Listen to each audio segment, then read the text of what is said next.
ਵਾਹਿਗੁਰੂ ਜੀ ਕੀ ਫਤਿਹ। ਵਿਘਨ ਵਿਨਾਸ਼ਨ ਸੋਏ। ਸਤਨਾਮ ਸ੍ਰੀ ਵਾਹਿਗੁਰੂ ਸਾਹਿਬ ਜੀ। ਸੁੰਦਰ ਮੰਦਰ ਅੰਦਰ ਥਿਰੇ, ਸੈਨਾ ਵਹਿਰ ਸਿਵਰ ਬਹੁ ਕਰੇ। ਸੁੰਦਰ ਮੰਦਰ ਅੰਦਰ ਥਿਰੇ। चवड़ छतर तख्त के मालक, गुरता गद्दी उपर सुभाएमान। दसां पातशाहियां दे आत्मक स्वरूप, जुगो जुग अटल। गरीब नवाज पतित पावन, भगत वत्सल शब्द स्वरूप। धन धन श्री गुरु ग्रंथ साहिब सच्चे पिता महाराज जी की पावन पवित्र हजूरी अंदर बड़ जोधा बहु पारे उपकारी सतगुरु मेरी पीरी दे मालक। धन धन श्री गुरु हरगोबिंद साहिब सच्चे पिता महाराज जी के पावन पवित्र मुबारक चरण छूह प्राप्त गुर इतिहासक स्थान गुरुद्वारा श्री गुरुसर साहिब विखे संध्या के दीवान दे विच हाजरियां लवा रही नतमस्तक हो रही समूह गुरु की संगत जी। वड भाग है जो सतगुरां दे अमृत दर्शन, गुरबाणी दे रस भिन्ने शब्द कीर्तन, सोदार श्री रहराज साहिब जी की अमृत बाणी के जाप श्री मुखवाक श्रवण करके लाभ प्राप्त किया। समा होया सतगुरां दे पावन पवित्र गुर इतिहास के जीवन कौतुकां की लड़ीवार कथा विचार दा। आओ सतगुरां दे अमृत जीवन कौतुकां की कथा आरंभ करन तो पहला गुरु की बख्शिश गुरपते विच सांझ पाओ। आशीष बख्शिश करदियां बुलंद आवाज विच बुलाओ जी। वाहिगुरु जी का खालसा, वाहिगुरु जी की फतेह। गरीब नवाज धन धन सतगुरु श्री गुरु हरगोबिंद साहिब सच्चे पातशाह महाराज श्री तरन ताਰਨ साहिब तो चल के रस्ते दे विच बहुत नगरां दे विच अपने मुबारक चरनां दी शोह दे करके बहुत सारी धरती नूं पवित्र करदिआं दो रातां रस्ते विच गुजार के अपने सांढू सिख बाबा साईं दास जी दे पास भाई की डरोली पुजे हन। जिस वक्त बाबा साईं दास जी नूं पता लगा कि गरीब नवाज सच्चे सतगुरु समेत दल फौज के परिवार के समेत इत्थे पहुँच रहे हैं, अपने नगर के मोहदवार इलाके दीआं सिख संगतां नूं लैके स्वागत वास्ते पहुँचे। सतगुरां दे चरनां नूं लपट के आशीर्वाद प्राप्त किया। बहुत सारियां सिखां ने घोड़े ते विराजमान ही सतगुरां दे अमृत चरण अपने सीस नाल छुहाए, सतगुरां दी खुशी प्राप्त की। शिवर किया, गरीब नवाज सच्चे पातशाह नूं अपने सोहणे घर दे विच विराजमान करवाया। सतगुरां दे महलों का बहुत भारी सत्कार किया। तिन्ने महल सतगुरां दे माता दमोदरी जी, माता नानकी जी और दो तीन साहिबजादे बाबा सूरजमल जी, बाबा आणी राय जी, धन धन श्री गुरु तेग बहादुर साहिब जी। बाबा सूरजमल जी की धर्म सपत्नी सतगुरां की नौं भी नाल है। क्यों समेत परिवार सतगुरां के दर्शन प्राप्त करके सिख संगतां बहुत भारी लाहा प्राप्त कर रही हैं। माता दमोदरी जी के सके भैन माता रामू जी आकर के सतगुरां नूं मिले। ਆਸ਼ੀਰਵਾਦ ਲਿਆ। ਸਤਿਗੁਰਾਂ ਦੀ ਸੇਵਾ ਦੇ ਵਿੱਚ ਇਉਂ ਇਲਾਕੇ ਦੀਆਂ ਸੰਗਤਾਂ ਰੁੱਝੀਆਂ ਹੋਈਆਂ ਹਨ। ਇੱਥੋਂ ਤੱਕ ਆਪਾਂ ਕੱਲ੍ਹ ਪ੍ਰਸੰਗ ਸਰਵਣ ਕੀਤੇ ਸੀ। ਅੱਗੇ ਜਿਸ ਤਰੀਕੇ ਦੇ ਨਾਲ ਸਤਿਗੁਰਾਂ ਦੀ ਅੰਮ੍ਰਿਤ ਕਥਾ ਵਿਚਾਰ ਜੀਵਨ ਕੌਤਕਾਂ ਦੀ ਕਥਾ ਆ ਰਹੀ ਹੈ, ਆਓ ਮਨ ਚਿੱਤ ਬਿਰਤੀਆਂ ਇਕਾਗਰ ਕਰੋ। ਧੰਨ ਧੰਨ ਸ਼੍ਰੀ ਗੁਰੂ ਗ੍ਰੰਥ ਸਾਹਿਬ ਜੀ ਦੇ ਚਰਨ ਕਮਲਾਂ ਦਾ ਓਟ ਆਸਰਾ ਲੈਂਦੇ ਹਾਂ। ਗਰੀਬ ਨਵਾਜ ਸ਼੍ਰੀ ਗੁਰੂ ਹਰਗੋਬਿੰਦ ਸਾਹਿਬ ਜੀ ਦੀ ਅੰਮ੍ਰਿਤ ਮੂਰਤ ਹਿਰਦੇ ਵਿੱਚ ਵਸਾ ਕੇ ਕਥਾ ਨਾਲ ਜੁੜ ਕੇ ਲਾਭ ਪ੍ਰਾਪਤ ਕਰੀਏ ਜੀ। ਸਤਨਾਮ ਸ੍ਰੀ ਵਾਹਿਗੁਰੂ ਸਾਹਿਬ ਜੀ। ਸੁੰਦਰ ਮੰਦਰ ਅੰਦਰ ਫਿਰੇ। ਬਾਬਾ ਸਾਈਂ ਦਾਸ ਜੀ ਦੇ ਘਰ ਵਿੱਚ ਗਰੀਬ ਨਵਾਜ ਸੱਚੇ ਪਾਤਸ਼ਾਹ ਜੀ ਸੋਹਣੇ ਘਰ ਦੇ ਵਿੱਚ ਅੰਦਰ ਸਥਿਤ ਹੋਏ, ਬਿਰਾਜਮਾਨ ਹੋਏ। ਸੈਨਾ ਵਹਿਰ ਸਿਵਰ ਬਹੁ ਕਰੇ। 3000 ਦੀ ਗਿਣਤੀ ਵਿੱਚ ਜੋ ਸਿੱਖ ਸੂਰਮਿਆਂ ਦੀ ਸੈਨਾ ਸਤਿਗੁਰੂ ਦੇ ਨਾਲ, ਸਾਰੀ ਫੌਜ ਨੇ ਬਾਹਰ ਹੀ ਤੰਬੂ ਲਾਏ ਆ, ਬਾਹਰ ਹੀ ਸ਼ਿਵਰ ਕੀਤੇ ਹਨ ਜੀ। ਤੰਬੂ ਸ਼ਮੇ ਆਨੇ ਬਹੁਤ ਆਨੇ। ਬਹੁਤ ਸਾਰੀਆਂ ਕਨਾਤਾਂ, ਬਹੁਤ ਸਾਰੀਆਂ ਚਾਨਣੀਆਂ, ਬਹੁਤ ਸਾਰੇ ਤੰਬੂ। ਜਿਸ ਤਰੀਕੇ ਦੇ ਨਾਲ ਫੌਜਾਂ ਦੇ ਬਹਿਣ ਦਾ ਇੱਕ ਆਪਦਾ ਵੱਖਰਾ ਕਾਨੂੰਨ ਹੁੰਦਾ ਹੈ, ਇੱਕ ਵੱਖਰਾ ਤੌਰ ਤਰੀਕਾ ਹੁੰਦਾ ਹੈ, ਉਸੇ ਤਰੀਕੇ ਨਾਲ ਸਤਿਗੁਰਾਂ ਦੇ ਸਿੱਖ ਫੌਜੀ, ਸਿੱਖ ਸੂਰਮੇ ਫੌਜ ਦੇ ਅਨੁਸ਼ਾਸਨ ਦੇ ਮੁਤਾਬਕ ਹੀ ਇਸ ਨਗਰ ਦੇ ਵਿੱਚ ਸੁਭਾਇਮਾਨ ਹੋਏ ਬੈਠੇ ਹਨ। ਗਾਟਿਓ ਝੰਡਾ ਊਚ ਮਹਾਨੇ। ਗਰੀਬ ਨਵਾਜ ਸੱਚੇ ਪਾਤਸ਼ਾਹ ਦੀ ਹੋਂਦ ਦਾ ਜਨਾਇਕ ਕਿ ਸਤਿਗੁਰੂ ਇੱਥੇ ਵਿਰਾਜਮਾਨ ਹੈ। ਇੱਕ ਉੱਚਾ ਨਿਸ਼ਾਨ ਸਿੱਖਾਂ ਨੇ ਇੱਥੇ ਕਿ ਦੂਰੋਂ ਦਿਸਦਾ ਰਹੇ, ਜੋ ਸਤਿਗੁਰਾਂ ਦਾ ਸ਼ਰਧਾਲੂ ਹੋਵੇ ਉਹ ਆ ਕਰਕੇ ਸਤਿਗੁਰਾਂ ਦੇ ਦਰਸ਼ਨ ਪ੍ਰਾਪਤ ਕਰ ਲਵੇ। ਇਹ ਸੂਚਕ ਇੱਕ ਨਿਸ਼ਾਨ ਸਾਹਿਬ ਵੀ ਇੱਥੇ ਲਾ ਦਿੱਤਾ ਹੈ ਜੀ। ਜਥਾ ਜੋਗ ਉਤਰੇ ਸਮੁਦਾਇਆ। ਜਿਤਨਾ ਕੁ ਜੋਗ ਸੀ ਉਤਰੇ ਹੋਏ ਸਾਰੇ ਹੀ ਸਮੁਦਾਇ ਦੀ, ਸਾਰੇ ਇਕੱਠ ਦੇ। ਆਦ ਮਸੰਦਨ ਚੰਮੂ ਨਿਕਾਇਆ। ਇੱਥੋਂ ਦੀ ਸੰਗਤ ਨੇ ਮਸੰਦਾਂ ਸਮੇਤ, ਫੌਜ ਸਮੇਤ ਸਭ ਦੀ ਜਥਾ ਜੋਗ ਸੇਵਾ ਕੀਤੀ ਹੈ। ਜਥਾ ਸ਼ਕਤ ਦੰਪਤੀ ਹੁਲਾਸ। ਬਾਬਾ ਸਾਈਂ ਦਾਸ ਜੀ ਔਰ ਮਾਤਾ ਰਾਮੋ ਜੀ, ਬਾਬਾ ਸਾਈਂ ਦਾਸ ਜੀ ਸਕੇ ਸੰਡ ਹੋਏ ਧੰਨ ਧੰਨ ਸ਼੍ਰੀ ਗੁਰੂ ਹਰਗੋਬਿੰਦ ਸਾਹਿਬ ਜੀ ਦੇ ਰਿਸ਼ਤੇਦਾਰੀ ਦੇ ਵਿੱਚ, ਕਿਉਂਕਿ ਮਾਤਾ ਦਮੋਦਰੀ ਜੀ ਦੇ ਮਾਤਾ ਰਾਮੋ ਜੀ ਸਕੇ ਭੈਣ ਹੈ। ਫਿਰ ਵੀ ਸਤਿਗੁਰਾਂ ਤੇ ਸਤਿਗੁਰੂ ਵਾਲੀ ਸ਼ਰਧਾ ਹੀ ਰੱਖਦਾ, ਰਿਸ਼ਤੇਦਾਰੀ ਵਾਲੀ ਨਹੀਂ ਰੱਖਦਾ। ਸੋ ਇਹਨਾਂ ਦੋਵਾਂ ਜੀਆਂ ਨੇ, ਦੰਪਤੀ ਨੇ ਜਿਤਨੀ ਸ਼ਕਤੀ ਸੀ, ਜਿੰਨੀ ਸਮਰੱਥਾ ਸੀ, ਸਮਰੱਥਾ ਦੇ ਮੁਤਾਬਕ ਬੜੇ ਆਨੰਦ ਦੇ ਨਾਲ, ਬੜੀ ਖੁਸ਼ੀ ਦੇ ਨਾਲ ਸੇਵਤ ਰਾਮੋ ਸਾਈਂ ਦਾਸ। ਇਹ ਦੋਨੇ ਜੀ, ਬਾਬਾ ਸਾਈਂ ਦਾਸ ਜੀ ਔਰ ਮਾਤਾ ਰਾਮੋ ਜੀ, ਸਤਿਗੁਰਾਂ ਦੀ ਭਾਵਨਾ ਨਾਲ ਸੇਵਾ ਕਰਦੇ ਹਨ। ਅਧਿਕ ਪ੍ਰੇਮ ਤੇ ਅਸਨ ਬਣਾਇਓ। ਬਹੁਤ ਭਾਰੀ ਪ੍ਰੇਮ ਦੇ ਨਾਲ ਸਤਿਗੁਰਾਂ ਦੇ ਵਾਸਤੇ ਭੋਜਨ ਤਿਆਰ ਕੀਤਾ ਹੈ। ਬੈਠ ਨਿਕਟ ਘਰ ਭਾਉ ਅਚਾਇਓ। ਔਰ ਸਤਿਗੁਰਾਂ ਦੇ ਪਾਸ ਬੈਠ ਕਰਕੇ ਗਰੀਬ ਨਵਾਜ ਸੱਚੇ ਪਾਤਸ਼ਾਹ ਨੂੰ ਬੜੀ ਭਾਵਨਾ ਦੇ ਨਾਲ ਇਹ ਭੋਜਨ ਛਕਾਇਆ। ਅਧਿਆਤਮ ਪੱਖੀ ਲੋਕ, ਗੁਰੂ ਪੀਰ, ਸੰਤ ਮਹਾਤਮਾ ਹਮੇਸ਼ਾ ਪ੍ਰੇਮ ਦੇ ਭਾਵਨਾ ਦੇ ਭੁੱਖੇ ਹੁੰਦੇ ਹੈ। ਉਹਨਾਂ ਨੂੰ ਪਦਾਰਥਾਂ ਦੀ ਕੋਈ ਭੁੱਖ ਨਹੀਂ ਹੁੰਦੀ। ਉਹ ਸੰਤ ਸਾਧੂ ਮਹਾਤਮਾ ਉਪਦੇਸ਼ਤਾ ਨਹੀਂ ਹੋ ਸਕਦਾ, ਤੱਤ ਸਿਧਾਂਤ ਦਾ ਗਿਆਨੀ ਨਹੀਂ ਹੋ ਸਕਦਾ ਜਿਹਨੂੰ ਪਦਾਰਥਾਂ ਵਿੱਚ ਮੋਹ ਹੋਵੇ। ਸੋ ਇਸ ਕਰਕੇ ਗਰੀਬ ਨਵਾਜ ਸੱਚੇ ਪਾਤਸ਼ਾਹ ਤੇ ਕੇਵਲ ਪ੍ਰੇਮ ਦੇ ਹੀ, ਕੇਵਲ ਭਾਵਨਾ ਦੀ ਭੁੱਖ ਲੱਗਦੀ ਹੈ ਗਰੀਬ ਨਵਾਜ ਨੂੰ। ਜੇ ਕੋਈ ਭਾਵਨਾ ਦੇ ਨਾਲ ਪਾਣੀ ਜਲ ਦੀ ਚੁਲੀ ਵੀ ਛਕਾ ਦਿੰਦਾ ਗਰੀਬ ਨਵਾਜ, ਉਹ ਵੀ ਪ੍ਰਵਾਨ ਕਰ ਲੈਂਦੇ ਹੈ। ਭਾਈ ਰੂਪੇ ਵਾਂਗੂ ਉਹ ਪ੍ਰਸੰਗ ਆਪਾਂ ਸਾਰੇ ਜਾਣਦੇ ਹਾਂ। ਗਰੀਬ ਨਵਾਜ ਸੱਚੇ ਪਾਤਸ਼ਾਹ ਉਹਨਾਂ ਦਾ ਪਾਣੀ ਸਵੀਕਾਰ ਕਰਨ ਦੇ ਵਾਸਤੇ ਕਿੰਨਾ ਪੈਂਡਾ ਘੋੜੇ ਤੇ ਤੈਅ ਕਰਕੇ ਉੱਥੇ ਪੁੱਜੇ ਸਨ। ਸੋ ਗਰੀਬ ਨਵਾਜ ਸੱਚੇ ਪਾਤਸ਼ਾਹ ਜੀ ਦੀ ਬਾਣੀ ਦੇ ਵਿੱਚ ਵੀ ਅੰਮ੍ਰਿਤ ਬਚਨ ਹੈ, ਕਬੀਰ ਕਾ ਠਾਕੁਰ ਅਨੰਦ ਬਨੋਦੇ, ਜਾਤ ਨਾ ਕਾਹੂ ਕੀ ਮਾਨੇ।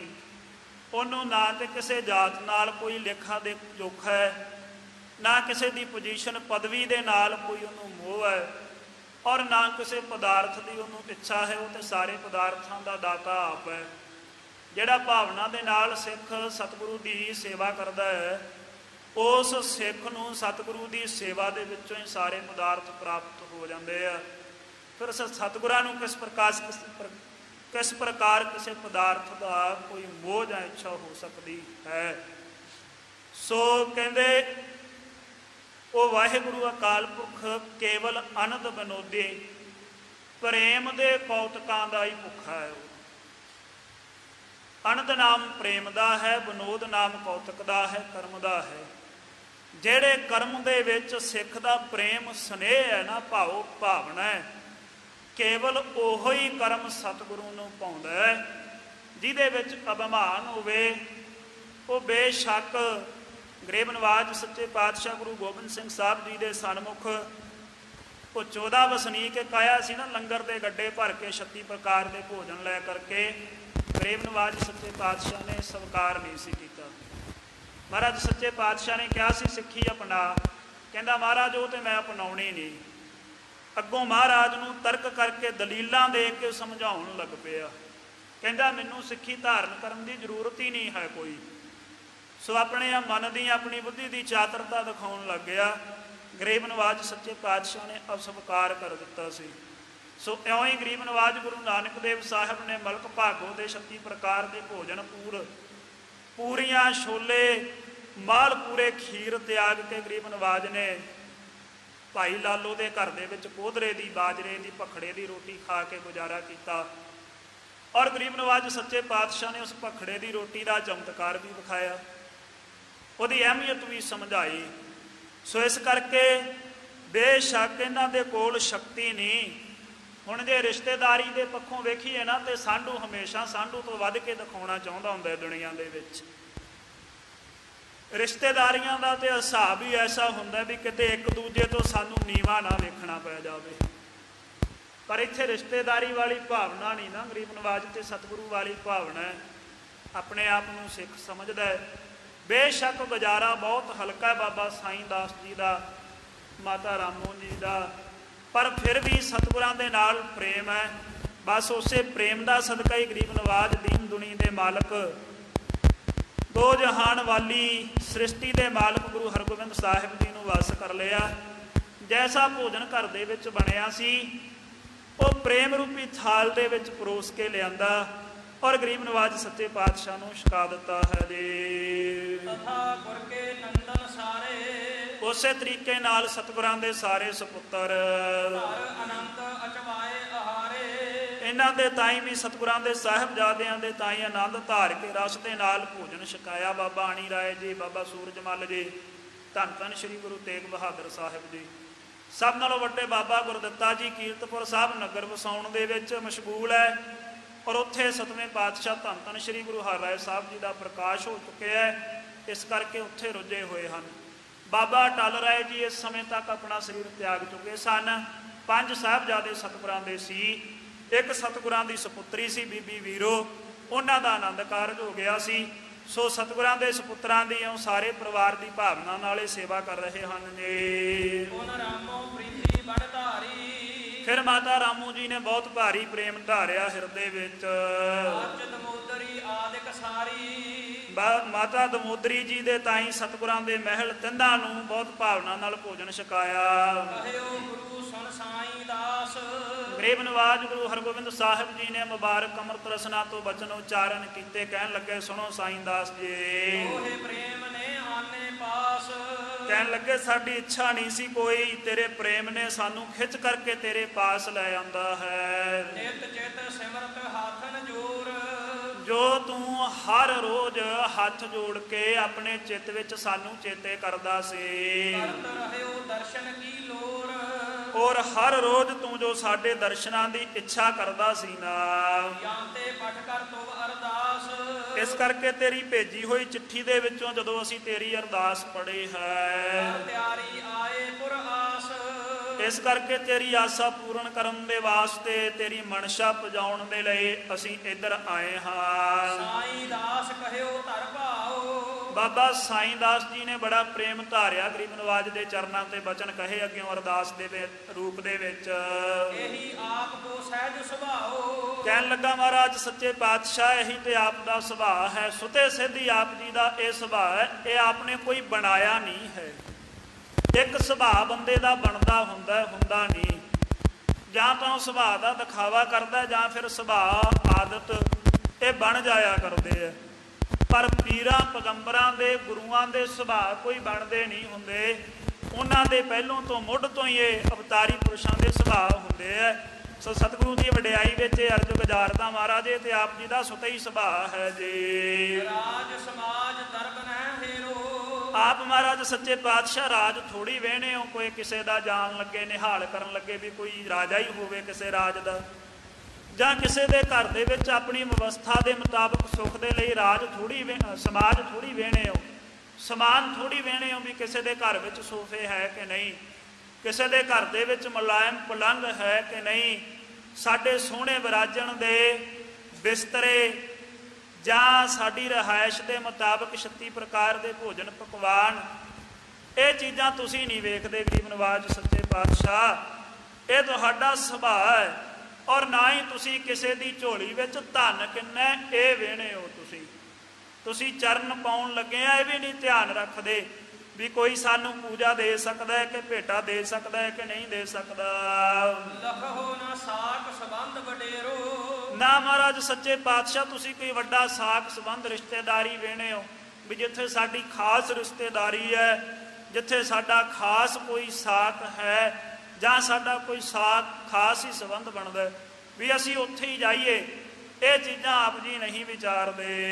ਜਹਾਂ ਪ੍ਰੇਮ ਕੋ ਚਿਤਹੁ ਗੁਸਾਈ। ਗਰੀਬ ਨਵਾਜ ਜਿੱਥੇ ਤੁਸੀਂ ਵਿਚਾਰ ਲੈਂਦੇ ਹੋ ਵੀ ਇੱਥੇ ਸਾਡੇ ਪ੍ਰਤੀ ਕਿਸੇ ਦੇ ਹਿਰਦੇ ਵਿੱਚ ਪ੍ਰੇਮ ਹੈ, ਪਿਆਰ ਹੈ, ਜਦੋਂ ਤੁਸੀਂ ਉਸ ਪ੍ਰੇਮ ਦੀ ਪਰਖ ਕਰ ਲੈਂਦੇ ਹੋ, ਸਭ ਤਿਆਗ ਹੋ ਤਹ ਪਹੁੰਚੋ ਜਾਈ। ਫਿਰ ਤੁਸੀਂ ਗਰੀਬ ਨਵਾਜ ਸਭ ਕੁਝ ਛੱਡ ਕੇ ਉਹ ਪ੍ਰੇਮ ਦੇ ਅਧੀਨ, ਪ੍ਰੇਮ ਦੇ ਵਸੀਕਾਰ, ਉਸ ਪ੍ਰੇਮੀ ਨੂੰ ਨਿਹਾਲ ਕਰਨ ਦੇ ਵਾਸਤੇ ਉੱਥੇ ਪਹੁੰਚ ਜਾਂਦੇ ਹੋ। ਸਭ ਕੁਝ ਤਿਆਗ ਦਿੰਦੇ ਹੋ, ਸਭ ਕੁਝ ਆਪ ਜੀ ਛੱਡ ਦਿੰਦੇ ਹੋ।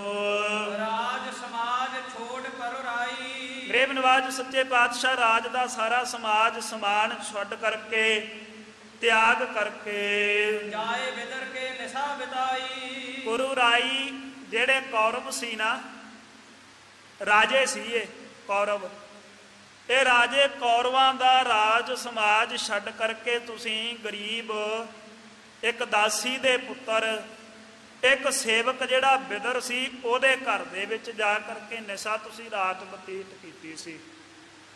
ਹੁਣ ਇੱਥੇ ਅਸੀਂ ਇਹ ਨਾ ਰੌਲਾ ਪਾਉਣ ਲੱਗ ਜਾਈਏ ਵੀ ਭਾਈ ਸਾਹਿਬ, ਭਾਈ ਕਵਿਰਾਜ ਕਵੀ ਭਾਈ ਸੰਤੋਖ ਸਿੰਘ ਨੇ ਮਹਾਂਭਾਰਤ ਲਿਖਤੀ। ਇੱਥੇ ਇਹ ਮਹਾਂਭਾਰਤ ਨਹੀਂ ਲਿਖੀ ਉਹਨਾਂ ਨੇ, ਉਹ ਪੂਰਨ ਗਿਆਨੀ ਸਿੱਖ ਸੀ, ਭਾਵਨਾ ਵਾਲੇ ਜਾਣਕਾਰ ਸਿੱਖ ਸੀ। ਉਹਨਾਂ ਨੇ ਮਹਾਂਭਾਰਤ ਨਹੀਂ ਲਿਖੀ, ਉਹਨਾਂ ਨੇ ਗੁਰੂ ਗ੍ਰੰਥ ਸਾਹਿਬ ਮਹਾਰਾਜ ਦੇ ਵਿੱਚ ਜੋ ਸਤਿਗੁਰਾਂ ਦੇ ਅੰਮ੍ਰਿਤ ਬਚਨ ਹੈ ਨਾ, ਇਹ ਉਹਨਾਂ ਦਾ ਇੱਥੇ ਉਹਨਾਂ ਨੇ ਤਰਜਮਾ ਕਰ ਦਿੱਤਾ। ਬਸ ਸ਼੍ਰੀ ਗੁਰੂ ਗ੍ਰੰਥ ਸਾਹਿਬ ਜੀ ਦੀ ਬਾਣੀ ਦੇ ਵਿੱਚ ਇਹ ਪੂਰਾ ਸ਼ਬਦ ਆਉਂਦਾ ਹੈ। ਭਗਤ ਕਬੀਰ ਸਾਹਿਬ ਜੀ ਦਾ ਉਚਾਰਨ ਕੀਤਾ ਪੂਰੀ ਘਟਨਾ ਸਮੇਤ। ਰਾਜਨ ਕੌਣ ਤੁਮਾਰੇ ਆਵੈ ਐਸੋ ਭਾਓ, ਬਿਦਰ ਕੋ ਦੇਖਿਓ ਉਹ ਗਰੀਬ ਮੋਹ ਭਾਵੈ। ਹਸਤੀ ਦੇਖ ਤੇ ਭੂਲਾ ਸ੍ਰੀ ਭਗਵਾਨ ਨਾ ਜਾਣਿਆ। ਤੁਮਰੋ ਦੂਧ ਬਿਦਰ ਕੋ ਪਾਨੋ ਅੰਮ੍ਰਿਤ ਕਰ ਮੈਂ ਮਾਨਿਆ। ਖੀਰ ਸਮਾਨ ਸਾਗ ਮੈਂ ਪਾਇਆ ਗੁਣ ਗਾਵਤ ਰਹਿਨ ਵਿਹਾਨੀ। ਕਬੀਰ ਕੋ ਠਾਕੁਰ ਅਨੰਦ ਵਿਨੋਦੀ ਜਾਤ ਨਾ ਕਾਹੂ ਕੀ ਮਾਨੀ। ਸੇ ਪੂਰਾ ਸ਼ਬਦ ਹੈ ਸ਼੍ਰੀ ਗੁਰੂ ਗ੍ਰੰਥ ਸਾਹਿਬ ਜੀ ਦੀ ਅੰਮ੍ਰਿਤ ਦੀ ਬਾਣੀ ਵਿੱਚ। ਉਸ ਅੰਮ੍ਰਿਤ ਸ਼ਬਦ ਦਾ ਹੀ ਤਰਜਮਾ ਕੀਤਾ ਹੈ। ਇਹਦੇ ਅਰਥ ਥੋੜੇ ਜਿਹੇ ਆਪਾਂ ਸਮਝ ਲਈਏ। ਜਿਸ ਵਕਤ ਮਹਾਂਭਾਰਤ ਦੀ ਐਨ ਜੰਗ ਆਰੰਭ ਹੋਣ ਵਾਲੀ ਸੀ ਨਾ, ਬਿਲਕੁਲ ਕੌਰਵਾਂ ਤੇ ਪਾਂਡਵਾਂ ਦਾ ਆਪਸਰੀ ਵਿੱਚ ਝਗੜਾ ਸੀ, ਰਾਜ ਪ੍ਰਾਪਤੀ ਦਾ, ਰਾਜਨੀਤੀ ਦੀਆਂ ਡੂੰਘੀਆਂ ਖੇਡਾਂ ਇੱਕ ਦੂਜੇ ਵੱਲੋਂ ਖੇਡੀਆਂ ਜਾ ਰਹੀਆਂ ਸਨ।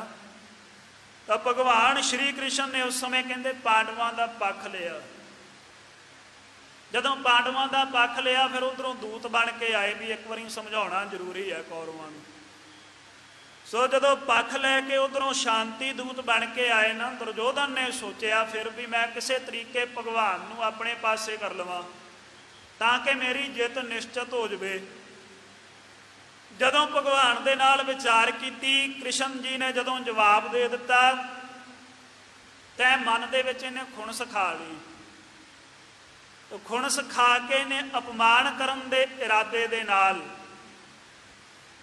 ਭਗਵਾਨ ਕ੍ਰਿਸ਼ਨ ਨੂੰ ਪ੍ਰਸ਼ਾਦੇ ਵਾਸਤੇ ਵਰਜਿਆ ਨਾ, ਆਪ ਨਾ ਕਿਹਾ ਦੁਰਯੋਧਨ ਨੇ। ਆਪਣੇ ਸੇਵਕਾਂ ਤੋਂ ਤੇ ਕਹਾ ਦਿੱਤਾ, ਸਨੇਹ ਘੱਲ ਦਿੱਤੇ ਆਪਣੇ ਮਿੱਤਰਾਂ ਤੋਂ, ਕਰਨ ਆਦਿਕਾਂ ਤੋਂ, ਪਰ ਆਪ ਨਾ ਜਾ ਕਰਕੇ ਭੋਜਨ ਵਰਜਿਆ ਵੀ ਮੇਰਾ ਪੱਖ ਨਹੀਂ ਲੈਂਦੇ। ਸੋ ਜਦੋਂ ਇਹ ਘਟਨਾ ਵਾਪਰੀ ਉਸ ਸਮੇਂ ਕਹਿੰਦੇ ਬਿਦਰ ਜੀ ਕੋਲ ਬੈਠੇ ਸੀ ਸਨਮੁਖ। ਉਹਨਾਂ ਨੇ ਕਹਿ ਦਿੱਤਾ ਵੀ ਭਗਵਾਨ ਜੀ ਅੱਜ ਰਾਤ ਮੇਰੇ ਗਰੀਬ ਦੀ ਕੁਟੀਆ ਦੇ ਵਿੱਚ ਵਿਸ਼ਰਾਮ ਕਰੋ, ਘਰ ਤੇ ਮਾੜਾ ਜਿਹਾ ਹੀ ਆ ਪਰ ਉੱਥੇ ਚੱਲ ਕੇ ਰਾਤ ਬਤੀਤ ਕਰੋ। ਇਹ ਭਗਤ ਸੀ, ਸੋ ਇਹਦੇ ਘਰ ਦੇ ਵਿੱਚ ਜਾ ਕਰਕੇ ਇਹਨਾਂ ਨੇ ਰਾਤ ਬਤੀਤ ਕੀਤੀ ਸੀ। ਉਵੇਂ ਤੇ ਮੰਤਰੀ ਸੀ ਇਹ ਬੇਸ਼ੱਕ ਧ੍ਰਿਤਰਾਸ਼ਟਰ ਦਾ, ਪਦਾਰਥਾਂ ਦੀ ਕਮੀ ਕੋਈ ਨਹੀਂ ਸੀ ਇਹਦੇ ਕੋਲ ਵੀ, ਪਰ ਸੁਭਾਅ ਦਾ ਭਗਤ ਸੀ, ਇਸ ਕਰਕੇ ਰਾਜ ਮਹਿਲ ਵਿੱਚ ਨਹੀਂ ਸੀ ਰਹਿੰਦਾ, ਮੋਹ ਨਹੀਂ ਸੀ ਕਰਦਾ ਰਾਜ ਭਾਗ ਦੇ ਸੁੱਖਾਂ ਨੂੰ। ਬਾਹਰ ਛੋਟਾ ਜਿਹਾ ਘਰ ਬਣਾ ਕੇ ਰਹਿੰਦਾ ਸੀ ਮਹਿਲ ਤੋਂ। ਔਰ ਇਸ ਨੇ ਉਸ ਸਮੇਂ ਤੱਕ ਇਹ ਪ੍ਰਣ ਲਿਆ ਹੋਇਆ ਸੀ ਵੀ ਹੁਣ ਮੈਂ ਸੋਹਣੇ ਸੁੰਦਰ ਪਦਾਰਥ ਨਹੀਂ ਛਕਣੇ, ਬਸ ਕੰਦ ਮੂਲ ਖਾ ਕਰਕੇ ਫਲ ਆਹਾਰ ਇਤਿਆਦਿਕ ਸਾਗ ਇਤਿਆਦਿਕ ਜਿਹੜੀਆਂ ਬਨਸਪਤੀ ਤੋਂ ਬਣਨ ਵਾਲੀਆਂ ਸਬਜ਼ੀਆਂ ਇਹੀ ਖਾ ਕਰਕੇ ਮੈਂ ਗੁਜ਼ਾਰਾ ਕਰਨਾ ਹੈ। ਬਾਕੀ ਪਦਾਰਥ ਜਿਹੜੇ ਹੈ ਨਾ ਉਹ ਰੁਚੀ ਵਾਲੇ ਸਵਾਦ ਵਾਲੇ ਉਹ ਮੈਂ ਤਿਆਗ ਦਿੱਤੇ, ਉਹ ਮੈਂ ਖਾਣੇ ਨਹੀਂ। ਇਹ ਸਾਗ ਇਤਿਆਦਿਕ ਵੀ ਜਿਹੜੇ ਪਦਾਰਥ ਸੀ ਇਹ ਵੀ ਸਿੱਧੇ ਉਬਾਲ ਕੇ ਹੀ ਖਾਂਦਾ ਸੀ, ਤੜਕੇ ਲਾ ਕੇ ਲੂਣ ਮਿਰਚ ਪਾ ਕੇ ਨਹੀਂ ਸੀ ਖਾਂਦਾ। ਇਉਂ ਇਹਨੇ ਪ੍ਰਣ ਧਾਰਨ ਕਰ ਰੱਖਿਆ ਸੀ ਉਸ ਸਮੇਂ ਕਹਿੰਦੇ। ਫਿਰ ਜਦੋਂ ਇਸ ਦਾ ਨਿਉਤਾ ਸਤਿਕਾਰ ਕੀਤਾ, ਇਹਦੇ ਘਰ ਵਿੱਚ ਗਏ ਤੇ ਜਿਵੇਂ ਆਪਣੇ ਸੁਭਾਅ ਮੁਤਾਬਕ ਇਹ ਭੋਜਨ ਛਕਦਾ ਸੀ, ਸਿੱਧੇ ਉਬਾਲ ਕੇ ਬਿਨਾਂ ਤੜਕਾ ਲਾਏ, ਬਿਨਾਂ ਵਿੱਚ ਲੂਣ ਮਿਰਚ ਪਾਇਆ, ਉਸੇ ਤਰੀਕੇ ਨਾਲ ਇਸ ਦੇ ਘਰ ਵਾਲੀ ਨੇ ਉਹ ਭੋਜਨ ਜਿਹੜਾ ਸੀ ਤਿਆਰ ਕਰ ਲਿਆ। ਜਦੋਂ ਛਕਣ ਦਾ ਵੇਲਾ ਆਇਆ, ਇਸ ਨੇ ਬਿਦਰ ਨੇ ਕਿਹਾ ਵੀ ਆਪਣੇ ਘਰ ਵਿੱਚ ਅੱਜ ਭਗਵਾਨ ਆਏ ਆ, ਕ੍ਰਿਸ਼ਨ ਜੀ ਆਏ ਆ, ਤੈਨੂੰ ਚਾਹੀਦਾ ਸੀ ਵੀ ਤੂੰ ਸੋਹਣੇ ਭੋਜਨ ਪਦਾਰਥ ਤਿਆਰ ਕਰਦੀ। ਤਾਂ ਉਹਨੇ ਕਿਹਾ ਜੀ ਮੈਂ ਤੇ ਆਪਣੇ ਨੇਮ ਅਨੁਸਾਰ ਹੀ ਤਿਆਰ ਕਰ ਲਏ। ਫਿਰ ਕਹਿੰਦੇ ਕ੍ਰਿਸ਼ਨ ਜੀ ਨੇ ਕਹਿ ਦਿੱਤਾ ਸੀ ਵੀ ਕੋਈ ਜ਼ਰੂਰਤ ਨਹੀਂ, ਜਿਹੇ ਜਿਹਾ ਤੁਸੀਂ ਛਕਦੇ ਹੋ ਮੈਂ ਵੀ ਉਹੋ ਜਿਹਾ ਹੀ ਛਕ ਲੂੰਗਾ। ਸੋ ਇਸ ਪ੍ਰਕਾਰ ਇਹਨਾਂ ਨੇ ਉਹ ਸਾਗ ਖਾਧਾ ਸੀ, ਉਹਨਾਂ ਦੇ ਉਬਾਲੇ ਹੋਏ ਬਨਸਪਤੀ ਦੇ ਪੱਤੇ ਛਕੇ ਸੀ। ਉਸ ਘਟਨਾ ਦਾ ਜ਼ਿਕਰ ਗੁਰੂ ਗ੍ਰੰਥ ਸਾਹਿਬ ਜੀ ਦੀ ਬਾਣੀ ਨੇ ਕੀਤਾ ਹੈ। ਤੁਮਰੋ ਦੂਧ ਬਿਦਰ ਕੋ ਪਾਨੋ ਅੰਮ੍ਰਿਤ ਕਰ ਮੈਂ ਮਾਨਿਆ, ਖੀਰ ਸਮਾਨ ਸਾਗ ਮੈਂ ਪਾਇਓ ਗੁਣ ਗਾਵਤ ਰਹਿਣ ਬਿਹਾਨੀ। ਸੋ ਕਹਿੰਦੇ ਉਹ ਜਿਹੜਾ ਸਾਗ ਸੀ ਨਾ ਉਬਲਿਆ ਹੋਇਆ ਪਾਣੀ ਦੇ ਵਿੱਚ, ਕਿਉਂਕਿ ਉਹ ਭਗਤ ਸੀ ਪਰਮੇਸ਼ਰ ਦਾ, ਉਹ ਪਰਮੇਸ਼ਰ ਦੇ ਗੁਣਾਂ ਦਾ ਉਚਾਰਨ ਕਰਦਾ ਸੀ, ਇਸ ਕਰਕੇ ਸਾਨੂੰ ਉਹ ਖੀਰ ਦੇ ਨਾਲੋਂ ਵੀ ਸਵਾਦ ਲੱਗਿਆ। ਸੋ ਇਸ ਕਰਕੇ ਅਸੀਂ ਉੱਥੇ ਇਹ ਰਾਤ ਬਤੀਤ ਕੀਤੀ ਹੈ। ਗੁਰੂ ਗ੍ਰੰਥ ਸਾਹਿਬ ਜੀ ਦੀ ਬਾਣੀ ਦੇ ਅੰਦਰ ਸ਼ਬਦ ਦਰਜ ਹੈ, ਮੈਂ ਇਸ ਕਰਕੇ ਇਸ ਦੀ ਵਿਆਖਿਆ ਕਰ ਰਿਹਾ। ਸੋ ਇੱਥੇ ਉਹਨਾਂ ਨੇ ਕੋਈ ਮਹਾਂਭਾਰਤ ਨਹੀਂ ਲਿਖੀ, ਇਹ ਸ਼੍ਰੀ ਗੁਰੂ ਗ੍ਰੰਥ ਸਾਹਿਬ ਜੀ ਦੇ ਸ਼ਬਦਾਂ ਹੀ ਉਹਨਾਂ ਨੇ ਤਰਜਮਾ ਕੀਤਾ ਹੈ। ਸੂਝਵਾਨ ਸਿੱਖ ਸੀ ਕਵੀ ਰਾਜ ਭਾਈ ਸੰਤੋਖ ਸਿੰਘ ਜੀ, ਹੋਸ਼ੇ ਸਿੱਖ ਨਹੀਂ ਸੀ। ਉਹ ਜਾਣਨ ਦੀ ਕੋਸ਼ਿਸ਼ ਕਰਦੇ ਸੀ ਵੀ ਸਾਡੇ ਸਤਿਗੁਰਾਂ ਨੇ ਇੰਜ ਕੀਤਾ ਕਿਉਂ। ਇਹ ਨਹੀਂ ਸੀ ਤਰਕ ਕਰਦੇ ਵੀ ਇਹ ਕਰ ਸਕਦਾ ਗੁਰੂ ਸਾਡਾ, ਸਾਡੇ ਗੁਰੂ ਨੇ ਐਵੇਂ ਕਿਉਂ ਕਰ ਦਿੱਤਾ, ਇਹ ਤਰਕ ਨਹੀਂ ਸੀ ਕਰਦੇ। ਉਹ ਜੜ ਤੱਕ ਜਾਂਦੇ ਸੀ ਵੀ ਸਾਡੇ ਗੁਰਾਂ ਨੇ ਕੌਤਕ ਰਚਾਇਆ ਕਿਉਂ ਹੈ, ਇਹ ਸਮਝਣ ਦੀ ਕੋਸ਼ਿਸ਼ ਕਰਦੇ ਸੀ। ਸੋ ਉਸ ਸ਼ਬਦ ਦਾ ਤਰਜਮਾ ਹੈ ਇੱਥੇ। ਇਸ ਕਰਕੇ ਇਹ ਨਹੀਂ ਸਮਝਣਾ ਚਾਹੀਦਾ ਵੀ ਉਹਨਾਂ ਨੇ ਰਮਾਇਣ ਦੀਆਂ ਜਾਂ ਮਹਾਂਭਾਰਤ ਦੀਆਂ ਗੱਲਾਂ ਲਿਖ ਦਿੱਤੀਆਂ। ਜੋ ਸ਼੍ਰੀ ਗੁਰੂ ਗ੍ਰੰਥ ਸਾਹਿਬ ਜੀ ਦੀ ਮੱਤ ਹੈ, ਗੁਰਮਤ ਹੈ, ਬਿਲਕੁਲ ਉਸ ਮੁਤਾਬਕ ਹੀ ਉਹਨਾਂ ਨੇ ਇਹ ਜਿਹੜੀਆਂ ਇਹੋ ਜਿਹੀਆਂ ਵਿੱਚ ਗੱਲਾਂ ਸੂਖਮ ਜੀਆਂ ਲਿਖੀਆਂ ਉਦਾਹਰਨਾਂ ਨੂੰ ਦੇਣ ਲਈ। ਜਿਵੇਂ ਸ਼੍ਰੀ ਗੁਰੂ ਗ੍ਰੰਥ ਸਾਹਿਬ ਜੀ ਦੇ ਵਿੱਚ ਉਦਾਹਰਨ ਆ, ਉਵੇਂ ਉਹਨਾਂ ਨੇ ਸਤਿਗੁਰਾਂ ਦਾ ਜੀਵਨ ਸਮਝਾਉਣ ਵਾਸਤੇ ਇਸ ਗ੍ਰੰਥ ਦੇ ਵਿੱਚ ਵੀ ਉਦਾਹਰਨ ਦੇ ਦਿੱਤੇ ਆ। ਬਹੁਤ ਥਾਈਂ ਹੁਣ ਰਾਮ ਗਇਓ ਰਾਵਣ ਗਇਓ ਜਾ ਕੋ ਬਹੁ ਪਰਿਵਾਰ, ਕਹੋ ਨਾਨਕ ਥਿਰ ਕਛ ਨਹੀਂ ਸੁਪਨੇ ਜਿਉ ਸੰਸਾਰ। ਇਹਦਾ ਮਤਲਬ ਇਹ ਥੋੜ੍ਹੀ ਹੈ ਰੋਵੈ ਰਾਮ ਨਿਕਾਲਾ ਭਇਆ ਸੀਤਾ ਲక్ష్మణ ਵਿਛੜ ਗਿਆ, ਹੁਣ ਕੀ ਕਵਾਂਗੇ ਵੀ ਇਹ ਰਮਾਇਣ ਲਿਖਤੀ ਨਹੀਂ।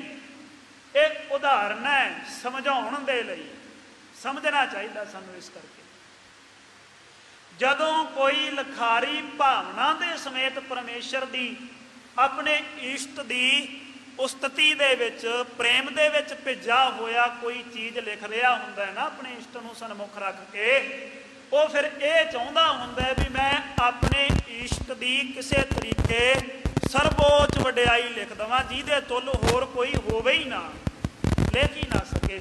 ਉਹਦੀ ਭਾਵਨਾ ਇਉਂ ਹੁੰਦੀ ਹੈ ਆਪਣੇ ਇਸ਼ਟ ਦੇ ਪ੍ਰਤੀ। ਔਰ ਮੇਰੀ ਉਸ ਲਿਖੀ ਹੋਈ ਵਡਿਆਈ ਨੂੰ ਪੜ੍ਹਨ ਵਾਲਾ ਬੜੇ ਸੂਖਮ ਤਰੀਕੇ ਨਾਲ ਸਮਝ ਜਾਵੇ, ਸੁਖਾਲੇ ਤਰੀਕੇ ਨਾਲ ਸਮਝ ਜਾਵੇ, ਇਹ ਉਹਦੀ ਮਨਸ਼ਾ ਹੁੰਦੀ ਹੈ। ਸੋ ਸਭ ਨਾਲੋਂ ਸੌਖਾ ਤਰੀਕਾ ਸਮਝਾਉਣ ਦਾ ਉਦਾਹਰਨ ਹੁੰਦੀ ਹੈ। ਜੇ ਕੋਈ ਉਦਾਹਰਨ ਨਾ ਦਈਏ ਤੇ ਸਮਝ ਨਹੀਂ ਆਉਂਦੀ ਛੇਤੀ। ਸੋ ਇਸ ਕਰਕੇ ਦਾਤ ਦ੍ਰਿਸ਼ਟਾਂਤ ਇਹ ਉਦਾਹਰਨਾਂ ਦੇ ਕੇ ਉਹਨਾਂ ਨੇ ਸਮਝਾਉਣ ਦੀ ਕੋਸ਼ਿਸ਼ ਕੀਤੀ ਕਿ ਸਾਡੇ ਸਤਿਗੁਰਾਂ ਦਾ ਸੁਭਾਵ, ਸਾਡੇ ਸਤਿਗੁਰਾਂ ਦਾ ਸਿਧਾਂਤ, ਸਾਡੇ ਸਤਿਗੁਰਾਂ ਦਾ ਜੋ ਨਜ਼ਰੀਆ ਸੀ ਆਪਣੇ ਸਿੱਖਾਂ ਦੇ ਪ੍ਰਤੀ, ਉਹ ਕੈਸਾ ਭਾਵ ਭਿੰਨਾ ਸੀ, ਉਹ ਕੈਸਾ ਪ੍ਰੇਮ ਪਰਿਪੂਰਨ ਸੀ। ਹੁਣ ਆਪਾਂ ਭਾਈ ਸਾਹਿਬ ਭਾਈ ਗੁਰਦਾਸ ਸਾਹਿਬ ਜੀ ਦੀ ਇੱਕ ਬਹੁਤ ਚਰਚਿਤ ਵਾਰ ਪੜ੍ਹਦੇ ਹਾਂ, ਜਿੱਥੇ ਸੁਦਾਮੇ ਦਾ ਔਰ ਕ੍ਰਿਸ਼ਨ ਦਾ ਮਿਲਾਪ ਉਹਨਾਂ ਨੇ ਲਿਖਿਆ। ਉਹਦੇ ਵਿੱਚ ਉਹਨਾਂ ਨੇ ਇੱਕ ਜ਼ਿਕਰ ਕੀਤਾ, ਛੱਡ ਸਿੰਘਾਸਨ ਹਰ ਜੀ ਆਏ। ਭਾਈ ਸਾਹਿਬ ਜੀ ਉੱਥੇ ਪਰਮੇਸ਼ਰ ਦੇ ਸੁਭਾਵ ਦੀ ਗੱਲ ਕਰ ਰਹੇ ਆ ਤੇ ਉਦਾਹਰਨ ਦਿੰਦੇ ਆ ਸੁਦਾਮੇ ਤੇ ਕ੍ਰਿਸ਼ਨ ਦੇ ਪ੍ਰਸੰਗ ਦਾ। ਹੁਣ ਸੁਦਾਮਾ ਕ੍ਰਿਸ਼ਨ ਜੀ ਨੂੰ ਭਗਵਾਨ ਮੰਨਦਾ, ਉਹਨਾਂ ਤੇ ਭਾਵਨਾ ਰੱਖਦਾ। ਜਿਹੜੇ ਪ੍ਰਸੰਗ ਨੂੰ ਉਹ ਮੁੱਖ ਰੱਖ ਕੇ ਪਰਮੇਸ਼ਰ ਦੇ ਪ੍ਰੇਮ ਦਾ ਪ੍ਰਗਟਾਵਾ ਕਰ ਰਹੇ ਆ, ਜੇ ਉਸ ਪ੍ਰਸੰਗ ਦੇ ਨਾਲ ਹੀ ਧੋਖਾ ਕਰ ਦੇਣਗੇ ਤੇ ਫਿਰ ਪਰਮੇਸ਼ਰ ਦਾ ਪ੍ਰੇਮ ਸਰਵੋੱਚ ਕਿਵੇਂ ਸਿੱਧ ਕਰਨਗੇ? ਕਿਉਂਕਿ ਪ੍ਰੇਮ ਦੇ ਵਿੱਚ ਤੇ ਕੋਈ ਛਲਾਵਾ ਨਹੀਂ ਨਾ ਹੁੰਦਾ, ਪ੍ਰੇਮ ਵਿੱਚ ਕੋਈ ਕਪਟ ਨਹੀਂ ਹੁੰਦਾ। ਸੋ ਇਹ ਉਹਨਾਂ ਨੂੰ ਪ੍ਰੇਮ ਭਰਿਆ ਪ੍ਰਸੰਗ ਲੱਭਿਆ।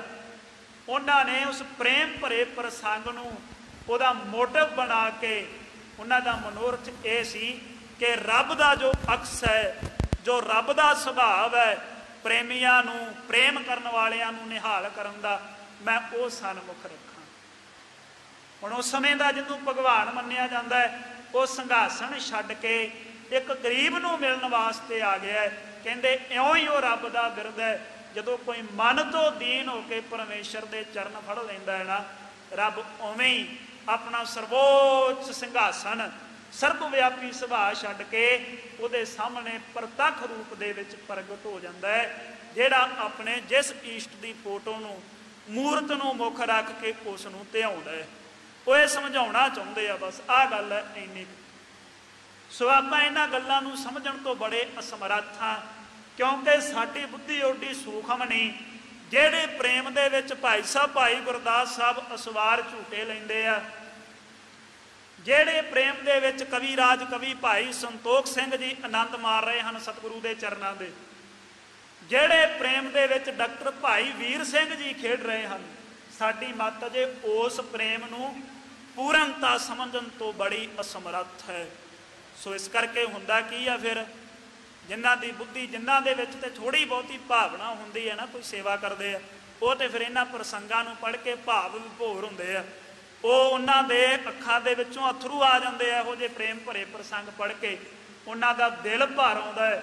ਉਹ ਫਿਰ ਗੁਰੂ ਨਾਨਕ ਸਾਹਿਬ ਨੂੰ ਅੰਦਰੋਂ ਚੇਤੇ ਕਰਦੇ ਆ, ਗੁਰੂ ਹਰਗੋਬਿੰਦ ਸਾਹਿਬ ਨੂੰ ਅੰਦਰੋਂ ਚੇਤੇ ਕਰਦੇ ਆ, ਉਹ ਅੰਦਰੋਂ ਆਪਦੇ ਆਪ ਨੂੰ ਹਲੂਣਾ ਦਿੰਦੇ ਆ। ਪਰ ਜਿਨ੍ਹਾਂ ਦੇ ਅੰਦਰ ਕੁਛ ਨਹੀਂ ਨਾ ਹੁੰਦਾ, ਕੇਵਲ ਆਪਣੀ ਪੜ੍ਹਾਈ ਦਾ, ਆਪਣੀ ਵਿੱਦਿਆ ਦਾ ਜਿਨ੍ਹਾਂ ਨੂੰ ਅਭਿਮਾਨ ਹੁੰਦਾ ਹੈ, ਫਿਰ ਉਹ ਆਪਣੇ ਬੁੱਧੀ ਦੇ ਕੰਡੇ ਦੇ ਤਰਾਜੂ ਤੇ ਤੋਲਦੇ ਆ ਵੀ ਕੀ ਸਾਡਾ ਗੁਰੂ ਇਉਂ ਕਰ ਸਕਦਾ ਹੈ ਜੀ, ਇਹ ਤੇ ਇੰਜ ਹੋ ਹੀ ਨਹੀਂ ਸਕਦਾ, ਇੰਜ ਕਿਵੇਂ ਹੋ ਗਿਆ, ਇਹ ਤੇ ਹੋਣਾ ਹੀ ਨਹੀਂ ਸੀ ਚਾਹੀਦਾ। ਫਿਰ ਅਸੀਂ ਆਪਣੇ ਗੁਰੂ ਦੀ ਸਿੱਖਿਆ ਮੰਨਣ ਦੀ ਬਜਾਏ ਅਸੀਂ ਆਪਣੇ ਗੁਰੂ ਨੂੰ ਸਿੱਖਿਆ ਦੇਣ ਦੀ ਕੋਸ਼ਿਸ਼ ਕਰਦੇ ਹਾਂ। ਅਸੀਂ ਇਹ ਨਹੀਂ ਵੇਖਦੇ ਵੀ ਅਗਲੇ ਦਾ ਅਧਿਆਤਮ ਪੱਖ ਸਾਡੇ ਨਾਲੋਂ ਕਿੱਡਾ ਵੱਡਾ ਹੈ। ਹੁਣ ਮੁਹੰਮਦ ਸਾਹਿਬ ਹੈ, ਇਸਲਾਮ ਧਰਮ ਦੇ ਬੇਸ਼ੱਕ ਆਗੂ ਹੈ, ਪਰ ਜੇ ਕੋਈ ਆਮ ਮਨੁੱਖ ਉੱਠ ਕੇ ਕਵੇ ਵੀ ਮੇਰਾ ਅਧਿਆਤਮ ਪੱਖ ਮੁਹੰਮਦ ਸਾਹਿਬ ਜਿੱਡਾ ਵੱਡਾ ਹੈ, ਕਿਸੇ ਦੇ ਅਧਿਆਤਮ ਪੱਖ ਦਾ ਮੁਹੰਮਦ ਸਾਹਿਬ ਦੇ ਬਰਾਬਰ ਕੱਦ ਹੋ ਸਕਦਾ ਹੈ? ਹਾਂ ਠੀਕ ਹੈ, ਸਾਡੇ ਸਤਿਗੁਰੂ ਸਰਬ ਵਿਆਪੀ ਅਕਾਲ ਪੁਰਖ ਪਰਮੇਸ਼ਰ ਦਾ ਰੂਪ ਹੈ, ਉਹ ਜੋ ਮਰਜ਼ੀ ਕਰ ਸਕਦੇ ਸਨ। ਉਹਨਾਂ ਦਾ ਅਧਿਆਤਮ ਪੱਖ ਸਭ ਨਾਲੋਂ ਵੱਡਾ ਸੀ, ਸਭ ਨਾਲੋਂ ਉੱਚਾ ਸੀ। ਇਹ ਗੱਲ ਵੱਖਰੀ, ਉਹ ਕਹਿੰਦੇ ਸੀ ਆਵਲ ਅੱਲਾਹ ਨੂਰ ਪਾਇਆ, ਕੁਦਰਤ ਕੇ ਸਭ ਬੰਦੇ ਏਕ ਨੂਰ ਤੇ ਸਭ ਜਗ ਉਪਜਿਆ, ਕੌਣ ਭਲੇ ਕੋ ਮੰਦੇ। ਕੋਈ ਕਹਿ ਦੂਗਾ? ਹੁਣ ਕੋਈ ਵੇਖ ਸਕਦਾ ਉਸ ਦ੍ਰਿਸ਼ਟੀ ਨਾਲ ਸਾਰੀ ਕਾਇਨਾਤ ਨੂੰ? ਗਰੀਬ ਨਵਾਜ ਗੁਰੂ ਨਾਨਕ ਸਾਹਿਬ ਨੇ ਓਮਕੇਸ਼ਵਰ ਧਾਮ ਮੰਦਿਰ ਦੇ ਵਿੱਚ ਬਹਿ ਕੇ ਚਰਚਾ ਕੀਤੀ, ਕਾਜੀ ਦੇ ਨਾਲ ਮਸਜਿਦ ਦੇ ਵਿੱਚ ਬਹਿ ਕੇ ਚਰਚਾ ਕੀਤੀ, ਮੱਕੇ ਜਾ ਕੇ ਮਸਜਿਦ ਦੇ ਵਿੱਚ ਬਹਿ ਕੇ ਚਰਚਾ ਕੀਤੀ। ਅੱਜ ਸਾਡੇ ਦਿਲਾਂ ਵਿੱਚ ਐਡੀ ਨਫ਼ਰਤ, ਅਸੀਂ ਇੱਕ ਦੂਜੇ ਦੇ ਧਾਰਮਿਕ ਸਥਾਨ ਨੂੰ ਵੇਖ ਕੇ ਨੱਕ ਮੂੰਹ ਵੱਟ ਲੈਂਦੇ ਹਾਂ। ਇੰਨੀ ਨਫ਼ਰਤ ਇਨਸਾਨੀਅਤ ਤੇ ਅਸੀਂ ਭੁਲਾ ਹੀ ਦਿੱਤੀ ਹੈ। ਸੋ ਇਸ ਕਰਕੇ ਇਹ ਨਹੀਂ ਸਮਝਣਾ ਚਾਹੀਦਾ, ਵਿਚਾਰਨ ਦੀ ਕੋਸ਼ਿਸ਼ ਕਰਨੀ ਚਾਹੀਦੀ ਹੈ। ਆਪਣੀ ਬੁੱਧੀ ਨੂੰ, ਆਪਣੇ ਮਨ ਨੂੰ ਪ੍ਰੇਮ ਦੇ ਵਿੱਚ ਪ੍ਰਵਾਹਿਤ ਕਰਨ ਦੀ ਕੋਸ਼ਿਸ਼ ਕਰਨੀ ਚਾਹੀਦੀ ਹੈ। ਉਹ ਸਭ ਨਾਲੋਂ ਸ੍ਰੇਸ਼ਟ ਮਾਰਗ ਹੈ। ਸਾਡਾ ਗੁਰੂ ਤੇ ਕਹਿ ਗਿਆ, ਸਾਚ ਕਹੋ ਸੁਣ ਲੈ ਹੋ ਸਭੈ, ਜਿਨ ਪ੍ਰੇਮ ਕੀਓ ਤਿਨ ਹੀ ਪ੍ਰਭ ਪਾਇਓ। ਜਿਨ੍ਹਾਂ ਨੇ ਪ੍ਰੇਮ ਕੀਤਾ, ਜਿਨ੍ਹਾਂ ਨੇ ਪਿਆਰ ਕੀਤਾ, ਪਰਮੇਸ਼ਰ ਦੀ ਪ੍ਰਾਪਤੀ ਉਹਨਾਂ ਨੂੰ ਹੋਈ। ਵਾਹਿਗੁਰੂ ਭਲਾ ਕਰੇ। ਜਿਸ ਤਰੀਕੇ ਸੰਸਾਰ ਵਿੱਚ, ਸਮਾਜ ਵਿੱਚ ਨਫ਼ਰਤ ਵੱਧਦੀ ਜਾ ਰਹੀ ਹੈ, ਇਸ ਸਮਾਜ ਦਾ, ਇਸ ਸੰਸਾਰ ਦਾ ਰਾਖਾ ਹੁਣ ਆਪ ਹੀ ਵਾਹਿਗੁਰੂ ਹੈ। ਸਭ ਨੂੰ ਗਰੀਬ ਨਵਾਜ ਸੱਚੇ ਪਾਤਸ਼ਾਹ ਪ੍ਰੇਮ ਦੀ ਬਖਸ਼ਿਸ਼, ਪ੍ਰੇਮ ਦੀ ਸਮਝ ਸੁਣੀ ਬਖਸ਼ਿਸ਼ ਕਰਕੇ ਨਿਹਾਲ ਕਰੇ ਜੀ। ਕਹਿਣ ਲੱਗਾ ਗਰੀਬ ਨਵਾਜ ਸੱਚੇ ਪਾਤਸ਼ਾਹ, ਵੱਡੇ ਵੱਡੇ ਦਿਜਬਰ ਜਿਹੜੇ ਸਨ ਬ੍ਰਾਹਮਣ, ਜਿਹੜੇ ਪੰਡਤ ਸੀ, ਪ੍ਰੋਹਿਤ। ਦਿਜਬਰ ਬ੍ਰਾਹਮਣ ਹੁੰਦਾ, ਪੰਡਤ ਪ੍ਰੋਹਿਤ ਹੁੰਦਾ, ਜਿਹੜਾ ਪ੍ਰੋਹਿਤ ਦੀ ਕਾਰ ਨਿਭਾਉਂਦਾ ਹੁੰਦਾ। ਕਹਿੰਦੇ ਮਹਾਰਾਜ ਵੱਡੇ ਵੱਡੇ ਬ੍ਰਾਹਮਣ ਸੀ ਉੱਥੇ, ਵੱਡੇ ਵੱਡੇ ਪੰਡਤ ਪ੍ਰੋਹਿਤ ਸੀ, ਵੱਡੇ ਵੱਡੇ ਬ੍ਰਾਹਮਣ ਸੀ, ਦਰੋਨਾਚਾਰਿਆ ਵਰਗੇ, ਸ਼ੁਕਰਾਚਾਰਿਆ ਵਰਗੇ। ਬਿਨਾ ਪ੍ਰੇਮ ਸੇ ਤਿਆਗੇ ਸਿਆਣੇ। ਔਰ ਭੀਸ਼ਮ ਪਿਤਾਮਾ ਵਰਗੇ ਜਿਹੜੇ ਸਿਆਣੇ ਸੀ ਨਾ, ਆਪਦੇ ਆਪ ਨੂੰ ਸੂਝਵਾਨ ਸਮਝਣ ਵਾਲੇ, ਉਹਨਾਂ ਦੇ ਹਿਰਦਿਆਂ ਵਿੱਚ ਪ੍ਰੇਮ ਨਹੀਂ ਸੀ। ਇਸ ਕਰਕੇ ਉਹ ਸਾਰੇ ਹੀ ਤੁਸੀਂ ਤਿਆਗ ਦਿੱਤੇ, ਛੱਡ ਦਿੱਤੇ। ਸ਼ੂਦਰ ਭਗਤ ਕੇ ਸੰਗ ਫਿਰੰਦੇ। ਉਸ ਸਮੇਂ ਵਿੱਚ ਜਿਹਨੂੰ ਸ਼ੂਦਰ ਕਹਿ ਕੇ ਪਾਸ ਨਹੀਂ ਸੀ ਬਿਠਾਇਆ ਜਾਂਦਾ, ਸੇਵਕ ਦੇ ਪੁੱਤਰ ਇੱਕ ਸੇਵਕਾ ਦੇ ਪੇਟੋਂ ਪੈਦਾ ਹੋਏ, ਉਸ ਸ਼ੂਦਰ ਦੇ ਨਾਲ ਤੁਸੀਂ ਉਹਦੇ ਘਰ ਵਿੱਚ ਚਲੇ ਗਏ। ਵੇਦਤ ਜਗਤ ਮਹਿ ਨਹੀਂ ਛੁਪੰਦੇ। ਉਹ ਪ੍ਰਗਟ ਹੈ ਇਸ ਸੰਸਾਰ ਦੇ ਵਿੱਚ। ਮਹਾਰਾਜ ਸੱਚੇ ਪਾਤਸ਼ਾਹ ਉਸ ਪ੍ਰਸੰਗ ਨੂੰ ਕੌਣ ਛੁਪਾ ਸਕਦਾ ਹੈ ਜੀ। ਹੁਣ ਦੇਖੋ, ਜਿਹੜਾ ਭਾਵ ਵਿਭੋਰ ਹੋ ਗਿਆ ਨਾ, ਪ੍ਰੇਮ ਵਿੱਚ ਭਿੱਜ ਗਿਆ, ਉਹ ਸਾਹਮਣੇ ਸ਼ਖਸੀਅਤ ਕੀ ਹੈ ਨਹੀਂ ਵਿਚਾਰਦਾ। ਹੁਣ ਸਾਈਂ ਦਾਸ ਜੀ ਨੂੰ ਥੋੜਾ ਪਤਾ ਹੈ ਵੀ ਉਹ ਕ੍ਰਿਸ਼ਨ ਜੀ ਸਨ ਤੇ ਇਹ ਗੁਰੂ ਹਰਗੋਬਿੰਦ ਸਾਹਿਬ ਜੀ ਹੈ। ਉਹਨਾਂ ਨੂੰ ਪ੍ਰੇਮ ਦੀਆਂ ਬੱਝਿਆਂ ਹੋਇਆਂ ਨੂੰ ਪ੍ਰੇਮ ਦੀਆਂ ਐਨਕਾਂ ਲੱਗੀਆਂ। ਉਹਨਾਂ ਨੂੰ ਸਭ ਗੋਬਿੰਦ ਹੈ, ਸਭ ਗੋਬਿੰਦ ਹੈ, ਗੋਬਿੰਦ ਬਿਨ ਨਹੀਂ ਕੋਈ ਪ੍ਰਾਪਤ ਹੋ ਰਿਹਾ ਹੁਣ। ਉਹਨਾਂ ਨੂੰ ਨਹੀਂ ਕੋਈ ਮਤਲਬ ਵੀ ਸਾਹਮਣੇ ਕੌਣ ਹੈ ਕੌਣ ਨਹੀਂ ਹੈ, ਕੀ ਹੈ ਕੀ ਨਹੀਂ ਹੈ। ਉਹ ਪ੍ਰੇਮ ਦੀ ਮੂਰਤ ਬਣ ਚੁੱਕੇ ਹੈ। ਉਹਨਾਂ ਨੂੰ ਅੰਦਰ ਝਾਤੀ ਮਾਰਨ ਦੀ ਸਮਰੱਥਾ ਦੇ ਦਿੱਤੀ ਹੈ ਵਾਹਿਗੁਰੂ ਨੇ, ਪਛਾਣਨ ਦੀ ਸਮਰੱਥਾ।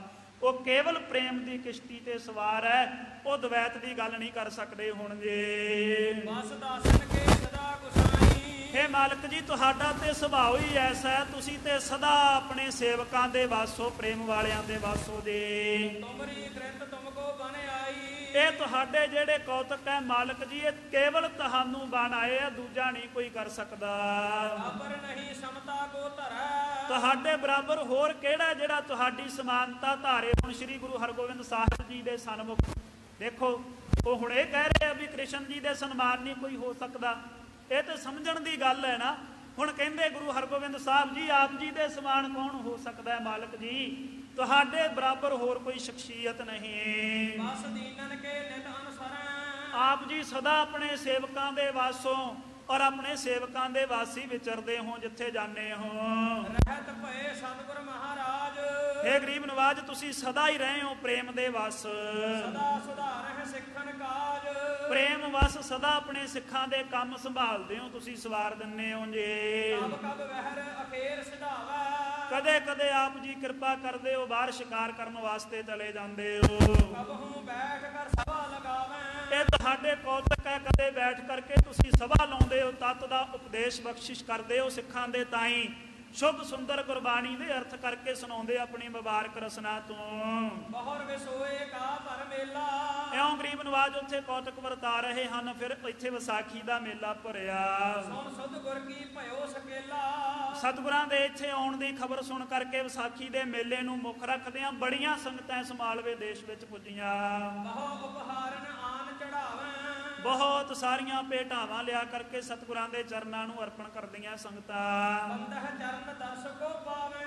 ਚਰਨਾਂ ਕਮਲਾਂ ਨੂੰ ਨਮਸਕਾਰ ਕਰਕੇ ਸਤਿਗੁਰਾਂ ਦੇ ਅੰਮ੍ਰਿਤ ਦਰਸ਼ਨ ਪ੍ਰਾਪਤ ਕਰ ਰਹੇ ਹਨ ਜੀ। ਔਰ ਟਿਕ ਬਸਹਿ ਲਾਭ ਕੋ ਜਾਣੈ। ਸਤਿਗੁਰਾਂ ਦੇ ਪਾਸ ਰਹਿਣ ਵਾਲੇ, ਸਤਿਗੁਰਾਂ ਦਿਲੋਂ ਸਦਾ ਮਤ ਕਰਕੇ, ਮਨ ਕਰਕੇ ਜਿਹੜੇ ਸਤਿਗੁਰਾਂ ਦੇ ਪਾਸ ਰਹਿੰਦੇ ਆ, ਉਹ ਜਾਣਦੇ ਆ ਕੀ ਲਾਭ ਹੈ ਸਤਿਗੁਰਾਂ ਦੇ ਦਰਸ਼ਨਾਂ ਦਾ। ਦਰਸਹਿ ਆਪਣਾ ਕ੍ਰਿਤਾਰਥ ਮਾਨੈ। ਦਰਸ਼ਨ ਕਰਕੇ ਆਪਣੇ ਆਪ ਨੂੰ ਸਫਲ ਹੋਇਆ ਸਮਝ ਲੈਂਦੇ ਹਨ ਜੀ। ਅਨਗਨ ਵਸਤ ਅਰਪਹਿ ਮਾਏ। ਬੇਅੰਤ ਵਸਤੂਆਂ ਲਿਆ ਕਰਕੇ ਸਤਿਗੁਰਾਂ ਦੇ ਚਰਨਾਂ ਵਿੱਚ ਭੇਟਾ ਕਰਦੇ ਆ ਸਿੱਖ। ਨਰ ਨਾਰੀ ਹੋਏ ਸਮੁਦਾਏ। ਮਨੁੱਖ ਅਤੇ ਇਸਤਰੀਆਂ ਦਾ ਭਾਰੀ ਇਕੱਠ ਹੋ ਗਿਆ ਇਸ ਮਾਲਵੇ ਦੇਸ਼ ਵਿੱਚ। ਮਨੋ ਕਾਮਨਾ ਪਾਏ ਸਿਧਾਰੇ। ਆਪਣੀਆਂ ਮਨੋ ਕਾਮਨਾਵਾਂ ਪੂਰੀਆਂ ਕਰ ਕਰਕੇ ਵਾਪਸ ਪਰਤਦੀਆਂ ਆਈਆਂ ਸਿੱਖ ਸੰਗਤਾਂ। ਤਿਸਾ ਦੀਨ ਗੁਰ ਨਿਕਟ ਗੁਜ਼ਾਰੇ 3 ਦਿਨ ਇਉਂ ਸਤਿਗੁਰਾਂ ਦੇ ਪਾਸ ਸਿੱਖ ਸੰਗਤਾਂ ਨੇ ਬਤੀਤ ਕੀਤੇ ਹਨ ਜੀ। ਜਸ ਕਰਤ ਆਪਣੇ ਗ੍ਰਹਿ ਗਏ ਸਤਿਗੁਰਾਂ ਦੀ ਸ੍ਰੇਸ਼ਟ ਵਡਿਆਈ ਕਰਦੇ ਹੋਏ ਸਿੱਖ ਵਾਪਸ ਆਪਣੇ ਘਰਾਂ ਨੂੰ ਪਰਤ ਗਏ। ਸਤਿਗੁਰ ਤਹਾਂ ਵਿਰਾਜਤ ਭਏ ਗਰੀਬ ਨਵਾਜ ਸੱਚੇ ਪਾਤਸ਼ਾਹ ਉੱਥੇ ਹੀ ਵਿਰਾਜਮਾਨ ਹੈ। ਬਾਬਾ ਸਾਈਂ ਦਾਸ ਜੀ ਦੇ ਘਰ ਦੇ ਵਿੱਚ ਕੌਤਕ ਵਰਤਾ ਰਹੇ ਹਨ। ਆਪਣੇ ਅੰਮ੍ਰਿਤ ਦਰਸ਼ਨ ਦੇ ਦੇ ਕੇ ਇਸ ਦੇਸ਼ ਵਿੱਚ ਸੰਗਤਾਂ ਨੂੰ ਨਿਹਾਲ ਕਰ ਰਹੇ ਹਨ। ਸੋ ਇੱਥੋਂ ਤੱਕ ਗੁਰ ਇਤਿਹਾਸ ਦੇ ਪ੍ਰਸੰਗ ਦੀ ਵਿਚਾਰ ਆਏ। ਗਰੀਬ ਨਵਾਜ ਸੱਚੇ ਪਾਤਸ਼ਾਹ ਮਿਹਰ ਕਰਨ, ਹੋਈਆਂ ਭੁੱਲਾਂ ਦੇ ਖਿਮਾ ਬਖਸ਼ਣ, ਅੱਗੇ ਤੋਂ ਸ੍ਰੇਸ਼ਟ ਮਤ ਬਖਸ਼ਿਸ਼ ਕਰਕੇ ਨਿਹਾਲ ਕਰਨਾ, ਸੰਗਤਾਂ ਬਖਸ਼ਣ, ਹਾਰ ਬਖਸ਼ਣਾ। 2 ਪੰਕਤੀਆਂ ਪੜ੍ਹ ਕੇ ਸਮਾਪਤੀ ਹੈ। ਇਹ ਸਤਿਗੁਰਾਂ ਦੇ ਜੀਵਨ ਕੌਤਕਾਂ ਦੀ ਕਥਾ ਸਾਡੇ ਹਿਰਦੇ